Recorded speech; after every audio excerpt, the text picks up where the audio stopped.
Dans le cadre de la politique des énergies renouvelables de la CEDEAO et des plans d'action nationaux des énergies renouvelables des États membres, le Centre de la CEDEAO pour les énergies renouvelables et l'efficacité énergétique, avec le soutien de l'Union européenne, de la coopération allemande, de la GIZ et de l'IRENA, ont mis en place un système de certification régionale pour promouvoir la compétence professionnelle et résoudre les problèmes liés à la mauvaise qualité des équipements et des installations qui existent dans le secteur des énergies renouvelables et de l'efficacité énergétique.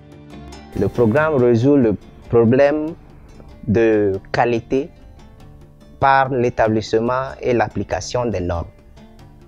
En plus, le programme résout les problèmes de compétences. Le Sénégal est en cours de mettre en place les normes. Ensuite, les autres pays de la CEDEAO. Ça veut dire qu'à un moment donné, il y aura des équipements de haute qualité. Cependant, ces équipements de haute qualité ne fourniront les services souhaités si et seulement si ces systèmes ou bien équipements sont installés, conçus et entretenus par les professionnels ou bien des personnes qui sont hautement qualifiées. Ce processus est appuyé par un certain nombre de partenaires. Parmi ces partenaires, il faut dire la coopération de l'Union européenne, la coopération allemande, à travers le projet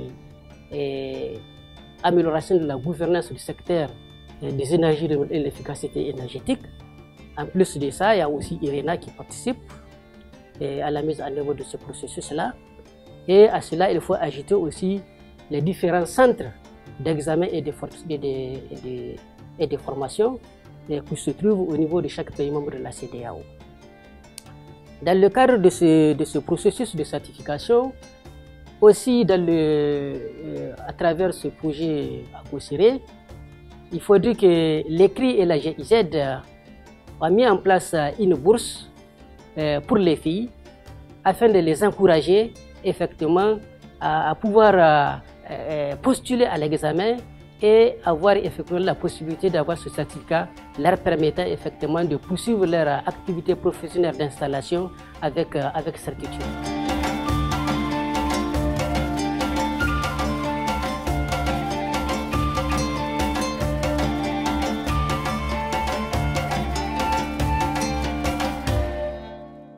L'examen théorique, c'est d'abord avoir des notions de base, montrer les notions de base en énergie solaire photovoltaïque et aussi montrer un peu les capacités à faire une installation électrique. On leur demande donc de montrer ça sur les panneaux qu'on leur donne et à partir de là, ils doivent nous faire un schéma qui doit être sécurisé. Nous avions enregistré lors de la première session une seule fille qui avait participé à l'examen. Cette deuxième session est marquée par une augmentation significative du nombre de candidats féminines que nous saluons. Nous avons environ 50% des candidats qui sont des femmes et qui arrivent, en tout cas à ce niveau-là, à faire un travail remarquable, des fois même mieux que les hommes.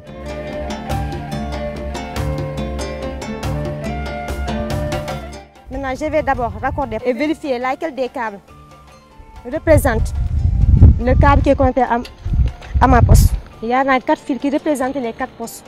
Il y a poste 1, poste 13, poste 12.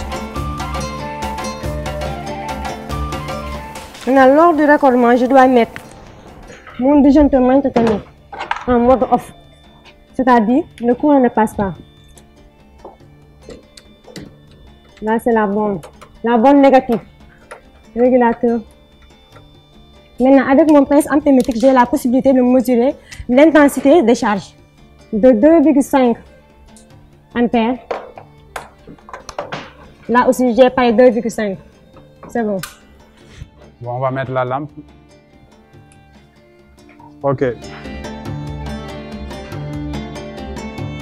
Je suis tombée sur le sujet numéro 2 qui consistait à faire une installation sur une tension de système de 24 volts. Pour mon cahier de charge, on m'avait remis des batteries de 12 volts et des panneaux de 12 volts. Donc j'ai utilisé 2 panneaux de 12 volts montés en série pour avoir du 24 volts ainsi que deux batteries de 12 volts montées en série aussi pour avoir du 24 volts. J'ai eu quelques difficultés lors du montage, mais en fin de compte, l'installation a marché et le récepteur s'est allumé. Et j'espère qu'après cela, j'aurai une bonne note et que j'obtiendrai ma certification. Cette certification va me permettre d'avoir un diplôme reconnu sur le plan national et régional. Et ça va me permettre de me démarquer par rapport à mes concurrents sur le terrain.